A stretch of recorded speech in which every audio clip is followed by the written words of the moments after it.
Assalamualaikum warahmatullahi wabarakatuh. Nama saya Zaratul Mardia, kelas PMT 6C.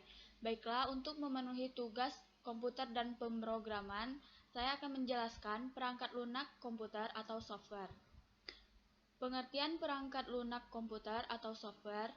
Software sering disebut sebagai suatu data yang diprogram, diformat, dan disimpan secara digital, tidak memiliki bentuk fisik, namun dapat dioperasikan oleh penggunanya melalui perangkat komputer. Jenis perangkat lunak komputer atau software. 1. Software sistem operasi. Yang pertama ada Windows. Windows adalah salah satu OS yang paling banyak digunakan saat ini.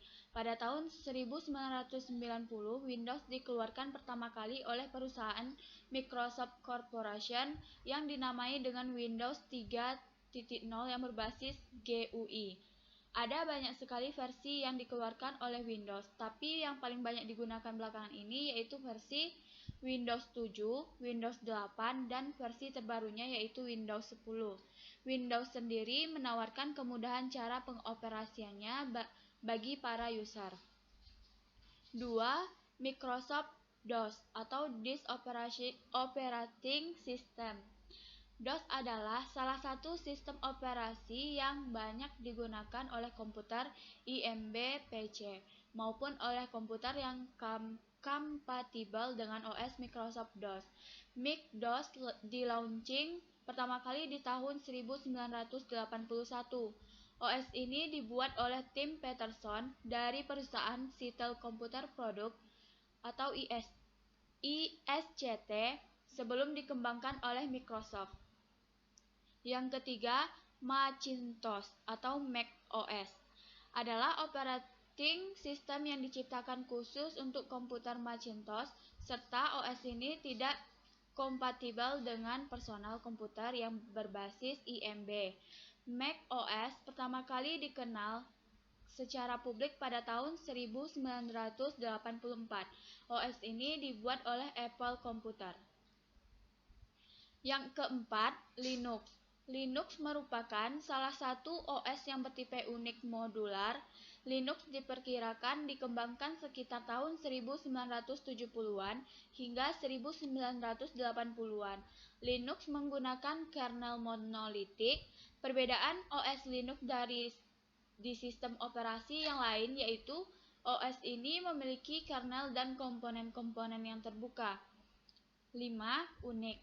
Unix merupakan OS yang banyak digunakan di komputer superkomputer dan mainframe, atau lebih tepatnya di perusahaan besar yang menggunakan superkomputer untuk mengelola data yang sangat besar. 2. Software aplikasi atau program. 1. Windows Explorer. Windows Explorer merupakan software yang ada dan wajib ada pada setiap komputer karena fungsinya amat vital. Windows Explorer berfungsi untuk mengeksplor seluruh file yang ada pada komputer. 2. Microsoft Word. Microsoft Word ini merupakan software sejuta umat yang hampir selalu ada pada tiap komputer. Aplikasi ini untuk keperluan mengetik tersebut digunakan untuk keperluan kantor, di bidang pendidikan maupun berbagai bidang lainnya. Microsoft Word sendiri memiliki fungsi untuk mengolah kata seperti mengetik, membaca dokumen, atau mengedit dokumen. 3. Microsoft Excel memiliki fungsi untuk mengelola angka dan tabel seperti menghitung, membuat data tentang angka, dan lain-lain. 4. Microsoft PowerPoint memiliki fungsi untuk menampilkan data dalam bentuk slideshow atau presentasi. Software ini biasa digunakan sebagai media penyampaian atau presentasi, sering digunakan oleh para pengusaha, dosen, atau guru saat mengajar. 5. Mozilla Firefox adalah browser yang paling banyak digunakan oleh para netizen karena kecepatan dan fitur-fiturnya. Sebagai browser, tentu saja Mozilla Firefox berfungsi untuk menjelajahi internet. 6. SMADAV. SMADAV juga berfungsi untuk menangkal virus yang masuk ke dalam komputer dari berbagai sumber. Antivirus yang satu ini merupakan antivirus buatan anak bangsa dan sudah banyak digunakan oleh para user di Indonesia. Yang ketiga, software custom atau bahasa program. Bahasa pemrograman atau sering diistilahkan juga dengan bahasa komputer adalah teknik komando atau instruksi standar untuk memerintah komputer. Bahasa pemrograman ini merupakan suatu set aturan sintaks dan semantik yang dipakai untuk mendefinisikan program komputer. Bahasa ini memungkinkan seorang programmer dapat menentukan secara persis data mana yang akan diolah oleh komputer, bagaimana data ini akan disimpan atau diteruskan, dan jenis langkah apa secara persis yang akan diambil dalam berbagai situasi.